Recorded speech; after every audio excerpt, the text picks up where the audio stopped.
Hi, my name is Greg Larmer, um, here at Bob's house. Awesome. Okay, so Greg, what brought you into the group? Well, I've always wanted a good men's group like this, and I've looked around. Other churches didn't have it. I even ended up not going for a while because they were like, you're single, you almost don't fit in. But this finally came out. I did find one on Saturday mornings, but it wasn't quite addressing my needs really because a lot of guys were divorced. These guys weren't, but they're good. It was a good starting off point. But this next one that Bob chairs or in charge of is really good. It's really real. You talk about real things. You also integrate passages from the Bible, verses, and how it affects and what happened then. You can refer back to this and that. So it's really good that way.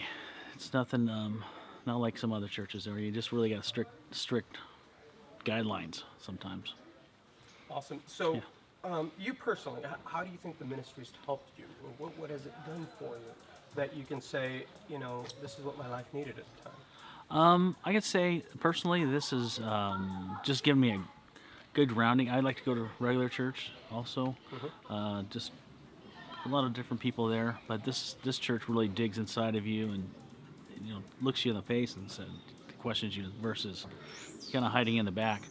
So you're right there. So you're on the firing line if you want to call it that. But you're accountable too. I think you're accountable to the other men in the group. Awesome.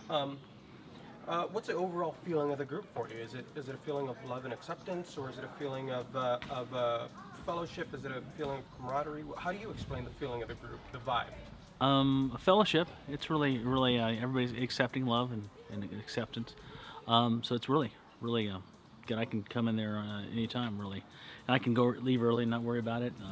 Sometimes I get a cough and I have to go, but I can miss a week and not worry about it. And, Bob usually, you miss a week, he gives you a call and says, "Hey, what's happening?"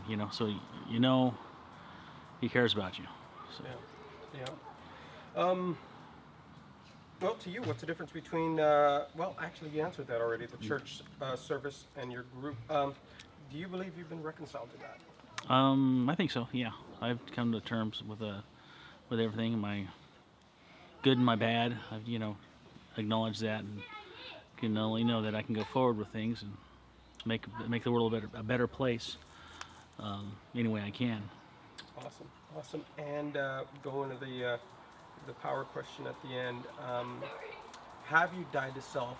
And if you're in that journey, how far along are you in the journey of dying to self? I gotta say, I'm probably starting, but I'm just noticing I have all this stuff that I have that I'm just like, why do I have it? Have I used it in the last year? Have I, even books? I have a lot of books. I like furniture, some furniture. I just, different things. I'm just like, I just want to give it all away, and I'd be just as happy having a pillow and a warm place to sleep and breakfast and lunch and dinner. That's what it's come down to, or that's what really makes me the happiest. I mean, just knowing that this is what I need only, not versus all these other things that I used to need, the cars, the boats, the vacation places, and all that kind of stuff.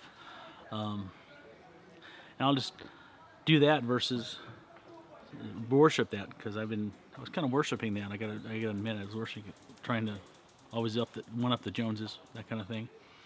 So this way, I'm just not worried about it, and God just seems to give me things without any. He knows what I need, and I ask for it also, and He just gives it. I put Him first, and everything from my relationships to work, everything.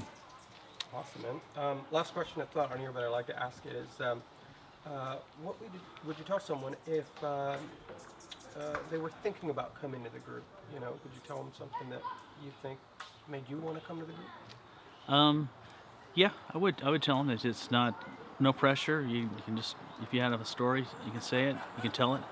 But no, there's really no pressure. You can listen. You can also hear what other guys are going through, and how we've handled things, and how the biggest thing is known when they're going through something is that there's another side where it's over. It's where you can smile again.